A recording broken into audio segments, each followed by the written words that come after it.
फेरेगाजों बहरत माबाजों प्रमद बर'जों मुर्दाबाद बेखौ बिखा लांजोब्बाय आंनि बुंनायखौ लांजोब्बाय जानो बिदि साबफानाय हाखौनो होमब्ला बेबायदि मानसिखौ जोंनो बे सरखारनो नाङा जोंनो जोंनि आरो नोंथांमोनखौ आं हेफाजाब होनाय होननानै बुंफैदोंमोन दाख्लै बिथांमोना दिनैनो जोंखौ बेथेर गाख्रेबजोब्बाय बिथाङा होनदोंमोन जोंखौहाय जों जेबो खालामा दे था बर' जोंखौ ओरैनो फोलादोंसो बिथाङा बिदि खालामदों आरोखि दा गरिब गुन्द्रा दंफां लाइफां गावसोर सारदा जाबाय माबा बिगियान मोनबायनो दंफां लाइफां लांगासिनो मोनजोबोसै ओमफ्राय बे पाब्लिकआ हा गैयिफोर मानसिया दंफां हाग्रायाव थाफैनायखौनो डिस्टार्ब दंफां दानगासिनो मा दं बेखौ रिपर्ट होगासिनो बिदिथ' नङा जोंनि पाब्लिकआ दा दानाखै बे गावसोरनो बिथा दानो गावसोरनो सिक्सपायार खालामो ट्रेक्टर लायै हाब 9टा 18टा 19टा आल्लाह अरलेस दंजोबो गासिबो जोंहा दिनै जोंना बिदा फंबाय बर' हलाबो उरालाबो जों मोजाङै संसार जालायगासिनो दं नै दिनैहाय माबा ओरै सिलिंखार मावनानै लांबाय बेखौ बिख्राब लांजोब्बाय आंनि बुंनायखौ लांजोब्बाय जानो बिदि साबफानाय हाखौनो होमब्ला बेबायदि मानसिखौ जोंनो बे सरखारनो नाङा जोंनो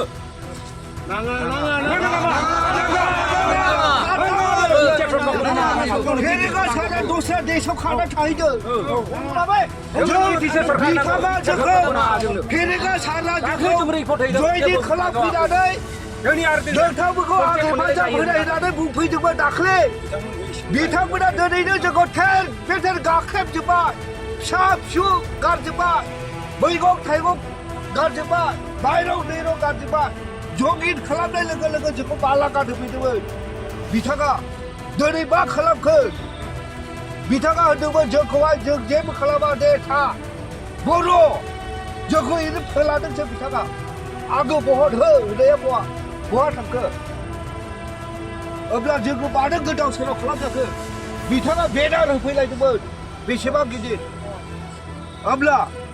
बाहाय थांखो बिथांनि मुगायालाय बिनिखायनो जों राग जोंबाय फेरेगा सार प्रमद बर' नोंथाङा बे बड'लेण्डखौ बिटिआरखौ सालायनायनिफ्राय सालायिया साबसिनसै नोंथांमोना बर'खौ नायनो हाले फेरेगाजों बहरत माबाजों प्रमद बर'जों मुर्दाबाद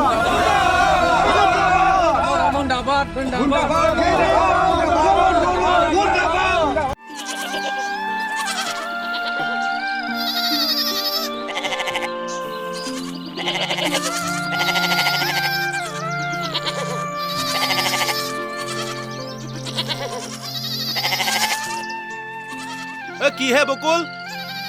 মোক চোক উফন্দা আহিছা যে তোৰ কামটো মানে আজিও নহ'ল ন নহ'ল আৰু নহ'ব যেন লাগিছে দিছপুৰলৈ তাঁত বাতি কৰি আমনিয়ে লাগি গৈছে কিয় যে অফিচবিলাক দিছপুৰলৈ লৈ গ'ল নহয় তাতে গৈ একো আও ভাৱে নাপাওঁ ঠিকেই কৈছ এই অকৰ্মণ্য অধ্যক্ষ নেতাৰ হাতত শাসনবাৰ তুলি দিয়াৰ ফল এয়া তই জাননে এটাকৈ 14টা অফিচ এইখন চৰকাৰে দিছপুৰলৈ উভতাই পঠালে ৰাইজে ভোট দিছিল নহয় তাঁত বাতি কৰি থাকক এতিয়া তাকেহে BTCয়ে এই বিভাগকেইটাৰ ওপৰত নিজৰ কৰ্তৃত্ব হেৰুৱালে অকৰ্মণ্য নেতাক আঁতৰ কৰক নাঙলৰ ছবিত ভোট দিয়ক 14টা বিভাগ পুনৰ উভতাই অনা হাগ্ৰামাৰ প্ৰতিশ্ৰুতি BPFৰ মূল মন্ত্ৰ সম উন্নয়ন সম অধিকাৰ